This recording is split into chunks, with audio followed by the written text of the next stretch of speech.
네, 코로나19 통합뉴스룸 정원뉴스입니다. 추석 연휴 이후 확진자가 급증하고 있습니다. 오늘 0시 기준 코로나19 신규 확진자는 3,273명으로 처음으로 3,000명을 넘어섰습니다.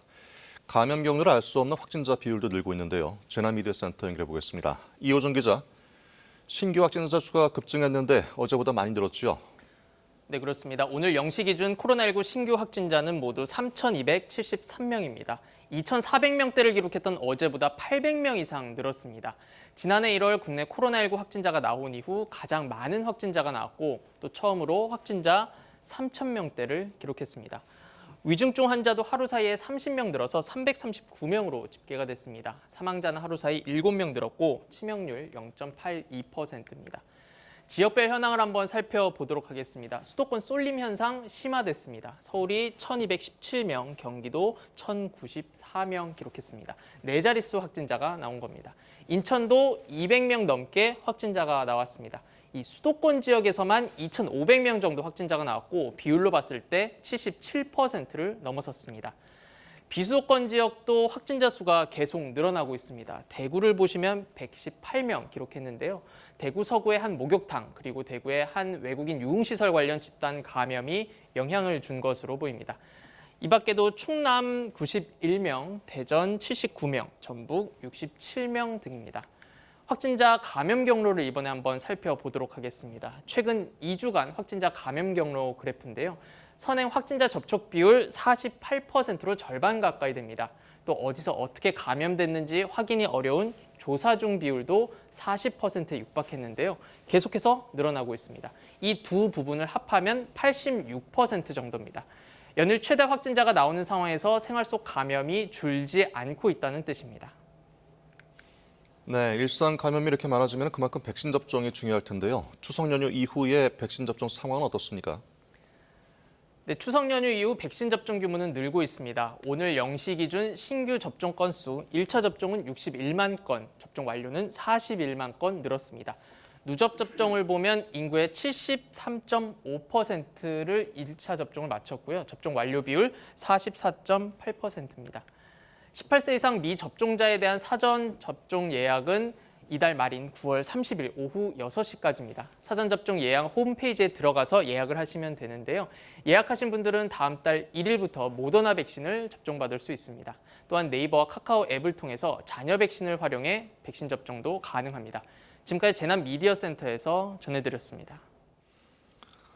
네, 그나마 다행인 것은 연휴가 끝나고 나서 백신 접종의 속도가 붙었다는 것입니다. 어제 하루 동안 백신을 맞은 사람은 61만 명이 넘었습니다. 하지만 미접종자들의 참여율은 여전히 저조한데요. 577만 명 가운데 2.7%만 예약을 했습니다. 방역당국이 접종 혜택을 구체적으로 확대시켜야 접종률을 높일 수 있다는 지적입니다. 정현욱 기자입니다. 백신 1차 접종자는 하루 동안 61만여 명 더 늘었습니다. 접종 완료율은 인구 대비 44.8%까지 높아졌습니다. 소아청소년과 임신부 등 303만여 명이 4분기 대상에 추가되면서 1차 접종률 목표는 전 국민의 80%로 상향됐습니다. 아직까지 접종 예약이 나서지 않고 있는 미접종자는 577만여 명. 사전 예약 일주일이 다 돼가지만 예약률은 2.7%에 불과합니다.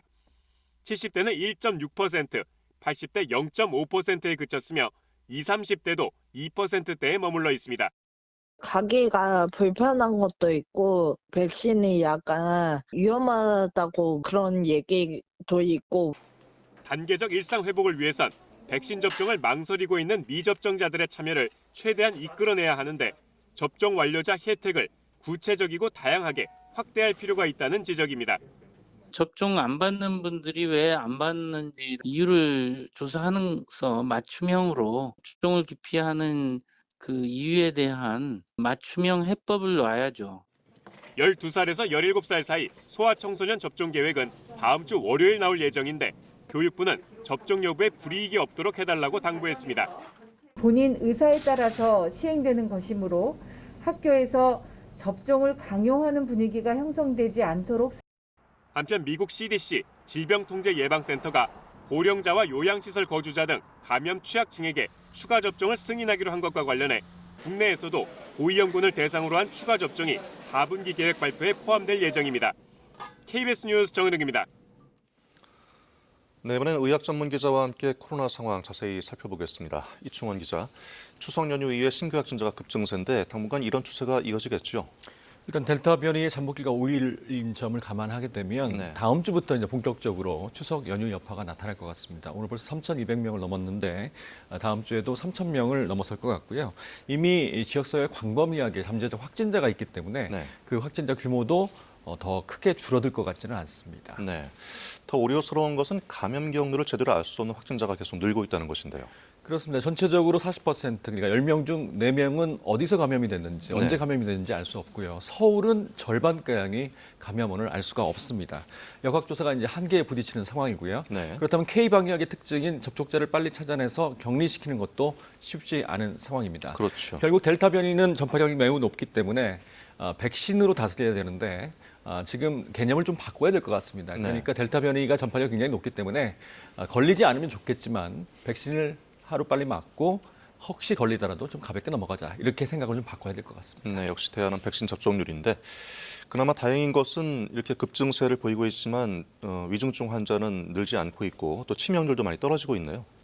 위중증 환자는 줄고 있습니다. 네네. 그러니까 백신의 효과가 나타나고 있는 거죠. 한 달 새 위중증 환자 수가 한 24% 정도 감소를 했고요. 예. 7월 한 달간 확진된 사람들의 치명률을 분석을 해보니까 0.19%였습니다. 지금 네. 8월, 9월이면 이 치명률이 더 떨어졌겠죠. 독감의 치명률이 0.1%니까 그 정도 수준까지 또 떨어질 것 같습니다. 네. 현재 의료 연력, 그러니까 가용 중환자실도 40%가 남아있기 때문에 의료 연력도 충분한 셈입니다. 네. 다음 달 4일부터 이제 거리두기 단계 3단계가 적용되지 않겠습니까? 근데 저렇게 급증세가 이어지면은 좀 단계를 낮추기가 어렵지 않을까요?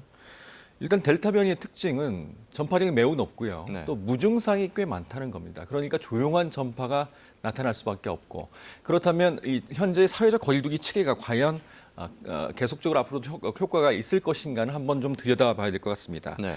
조용한 전파가 많기 때문이죠. 일상 감염이 많기 때문입니다. 그래서 확진자 수를 기준으로 한다면 거리두기 단계를 낮출 수가 없는 상황이죠. 예. 때문에 이 앞서 말씀드린 중증화율, 치명률 등을 종합적으로 감안해서 거리두기 단계도 조정을 해야 될 것 같습니다. 예. 그리고 다음 달 말부터 위드 코로나라고 하죠. 일상에서 코로나와 공존하는 것을 검토하겠다고 했는데 이런 확산세라면 그것도 연기될 가능성이 있지 않겠습니까? 사실 위드 코로나라는 것은 지금부터 시작, 이게 아닙니다. 예. 단계적으로 일상을 회복하는 거고요. 지금 방역 시스템이 더 이상 효과를 발휘하기 상당히 쉽지 않기 때문에 방역 시스템을 좀 바꿔서 지속적 방역으로 가는 겁니다. 네. 조금씩 풀어주는 거겠죠.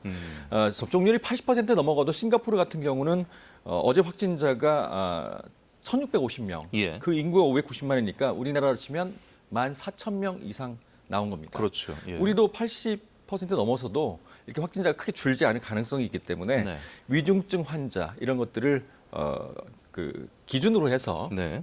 위드 코로나도 방안을 생각해 봐야 될 것 같습니다. 네. 위드 코로나 전환 조건에 지금 위중증 환자 비율도 이제 감안해야 된다 말씀하셨는데 확진자 수라든가 또 백신 접종률도 중요하겠지만 다른 조건들도 많이 좀 검토해 봐야겠네요. 일단 감염병 방역의 최종 목표는 피해 최소화입니다. 그러니까 사망률을 낮추는 거죠. 네. 그래서 앞에 말씀드린 대로 중증 환자 수, 또 치명률, 또 의료 대응 여력들을 다 감안해서 예. 위드 코로나로 나아갈 수 있을 것 같습니다. 일단 확진자 수는 앞으로 더 큰 의미는 없을 것 같고요. 발표도 좀 지양해야 될 것 같습니다. 예. 싱가포르 그 보건청에 들어가면 홈페이지 들어가면 방역 당국이 매일 중증화율 그다음에 치명률을 발표하고 있거든요. 수치를 보면 지금 치명률 싱가포르는 0.1%니까 독감 수준. 그래서 독감 수준으로 현재 관리하고 있는 상황입니다. 예. 우리 방역 당국도 그런 발표를 매일 좀 해줬으면 좋겠습니다. 예. 지금 3,000명대가 처음 나와서 많은 국민들이 놀랐을 텐데 지금 어떤 전문가들이 예상으로는 더 올라갈 수도 있다고 지금 예상이 나오고 있거든요. 지금 방역 당국에서 가장 신경 써야 할 부분은 뭐라고 생각하십니까? 일단 백신 인센티브를 좀 확대해야 됩니다. 570만 중에 아직도 한 2.7% 정도밖에 아직 예약을 안 해서 인센티브를 그렇죠. 확대하는 게 좀 필요해서 접종률을 높여야 되고요. 예. 고령층, 고위험군 중에 또 맞지 않은 분들이 계시거든요. 그분들은 반드시 백신 접종이 필요한데 좀 설득을 하고 또 찾아가는 서비스가 필요한 분들도 있습니다. 그런 분들의 접종을 하고 고령층 부스터샷도 시작을 해서 고위험군은 그 철저하게 막는 그런 방법을 취해야 될 것 같습니다. 부스터샷은 이제 3번째 3차 접종인 거죠? 보통 3차 접종이 되는 거죠. 예. 네. 자, 이충원 기자 잘 들었습니다. 수고하셨습니다. 네, 다음 소식입니다. 민주당의 대선 후보를 뽑기 위한 지역 경선이 오늘 광주 전남 지역에서 진행됩니다. 경선 현장 나가 있는 취재 기자 연결해 보겠습니다. 문예슬 기자. 자, 오늘 결과가 민주당 경선의 분수령이라고 할 수 있겠죠? 네, 호남은 민주당의 지지 기반이고 과거 민주당 내 경선에서 호남의 승자가 줄곧 최종 대선 후보가 되어왔기 때문에 어느 곳보다 관심이 높습니다. 현재까지 전체 선거인단의 3분의 1가량이 투표를 마쳤는데 누적 득표율은 이재명 후보가 53.71%, 이낙연 후보가 32.46%입니다. 그 뒤로 추미애, 박용진, 김두관 후보 순입니다. 표수 차이로 보면 1, 2위 후보의 격차는 11만 표 정도 됩니다. 오늘 광주 전남의 전체 선거인단 수가 12만여 명이고 투표율이 50%를 넘는 정도이기 때문에 오늘 결과 발표 뒤 1, 2위 순위가 뒤바뀌기는 불가능합니다. 다만 오늘 오후 6시쯤 발표되는 광주 전남의 표심을 확인해 보면 앞서는 이재명 후보가 대세론을 확실히 굳힐지 아니면 이낙연 후보가 1위와의 격차를 상당 부분 줄이고 반전의 기회를 만들지 확인할 수 있습니다. 네, 특히 오늘 경선은 이재명 후보가 공격받고 있는 대장동 의혹이 불거진 이후에 처음 열리는 것이죠. 네, 대장동 의혹은 야당뿐 아니라 민주당 내에서 이낙연 후보 측이 문제를 제기하고 이재명 후보를 공격했던 소재이기도 합니다. 그래서 민주당의 전통적 지지층이 대장동 의혹을 두고 어떤 평가를 내렸는지도 오늘 개표 결과를 통해 가늠해 볼 수 있습니다.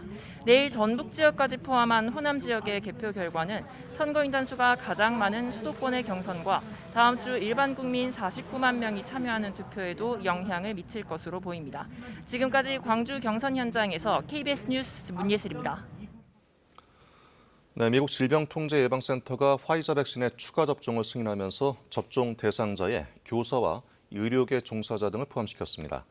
질병통제예방센터 승인에 앞서서 예방접종 자문위원회는 추가 접종 대상을 고령층과 기저질환자 등으로 제한한 바 있습니다. 뉴욕에서 한보경 특파원이 보도합니다. 미국 질병통제예방센터 CDC가 화이자의 코로나19 백신 3차 접종, 그러니까 추가 접종을 승인했는데 대상자가 당초 예방접종 자문위원회 공고안보다 확대됐습니다.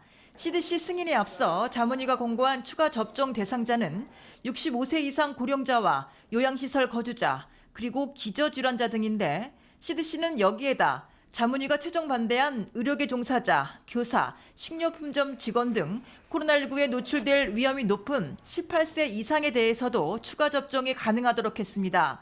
미국 식품의약국 FDA가 승인한 대상자들과는 거의 일치합니다. As CDC director, it's my job to recognize where our actions can have the greatest impact. In a pandemic, we most often take steps with the intention to do the greatest good, even in an uncertain environment. And that is what I'm doing with these recommendations. 건강한 성인은 추가 접종이 필요하지 않다는 게 자문위의 중론이었는데 이런 자문위의 권고를 그대로 수용하지 않은 이번 CDC의 결정은 매우 이례적이라고 외신들은 전하고 있습니다. CDC의 승인으로 미국에서는 곧바로 추가 접종이 시작될 것으로 보입니다. 추가 접종은 화이자 2차 접종 후 최소 6개월이 지나야 가능합니다. CDC는 모더나와 얀센 백신의 추가 접종에 대해서도 검토 작업을 벌이고 있습니다. 미국 질병통제예방센터가 자문위의 권고안을 수정해 승인하면서 추가 접종의 안전성과 예방 효과에 대한 혼란이 커지고 있다는 지적이 전문가들 사이에서 나오고 있다고 외신들은 전하고 있습니다. 추가 접종에 대한 임상 데이터가 제한적이라는 방증이라는 겁니다. 뉴욕에서 KBS 뉴스 한보경입니다. 네, 문재인 대통령의 종전선언 제안과 이에 대한 북한의 잇따른 담화에 대해서 미국 정부도 입장을 내놨습니다. 남북 대화를 지지한다면서 미국은 여전히 북한과 대화하겠다는 의지를 갖고 있다고 밝혔습니다. 뉴욕에서 이정민 특파원의 보도입니다.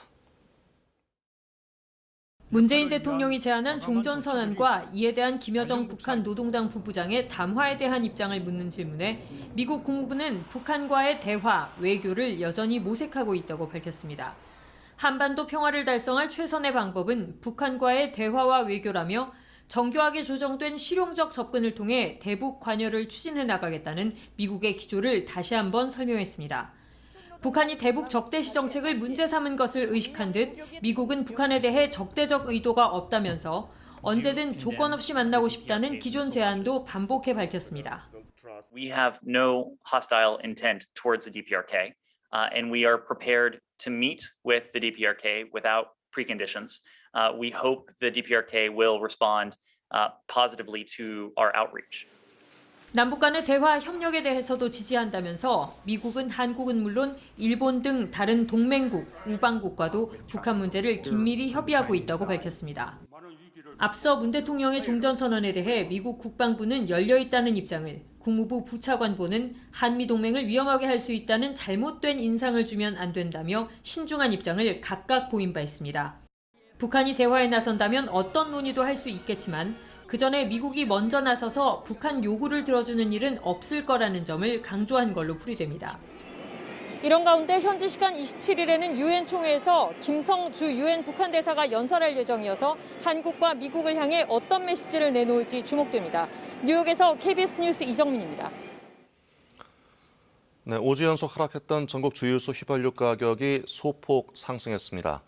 한국석유공사 유가정보 서비스 오피넷을 보면 이달 넷째 주 전국 주유소의 휘발유 판매 가격은 지난주보다 0.8원 오른 리터당 1,642.6원으로 집계됐습니다. 지역별로는 최고가 지역인 서울이 리터당 1,724원, 최저가 지역인 대구는 리터당 1,617.2원을 기록했습니다. 한편 경유 가격은 지난주보다 0.7원 오른 리터당 1,436.9원으로 집계됐습니다. 중국 정부가 가상화폐에 대한 단속 강화 방침을 내놓으면서 비트코인과 이더리움 등 대표 가상화폐 가격이 하락했습니다. 암호화폐 사이트 코인데스크에 따르면 우리 시간으로 오늘 아침 7시 반 기준 비트코인과 이더리움의 코인당 가격은 전날 같은 시간보다 각각 3.86%와 5.82% 하락했습니다. 앞서 어제 중국 중앙은행인 인민은행은 모든 종류의 가상화폐 거래를 불법 금융활동으로 규정하고 엄격하게 단속하겠다고 발표했습니다. 주말의 오늘과 일요일인 내일은 전국적으로 구름이 많은 가운데 일교차 큰 가을 날씨가 이어지겠습니다. 일교차가 크게 벌어지면 안개가 만들어지기 쉬운 조건이 되는데요. 오늘 아침도 내륙을 중심으로 안개가 낀 곳이 있습니다. 지금은 기온이 오르면서 안개가 대부분 사라졌지만 내일 새벽부터 내륙 지역의 안개는 다시 짙어져 영향을 주겠습니다. 그리고 오늘은 낮까지 강원 영동과 경상도 동부 지역, 제주도에 산발적으로 비가 오는 곳이 있겠습니다.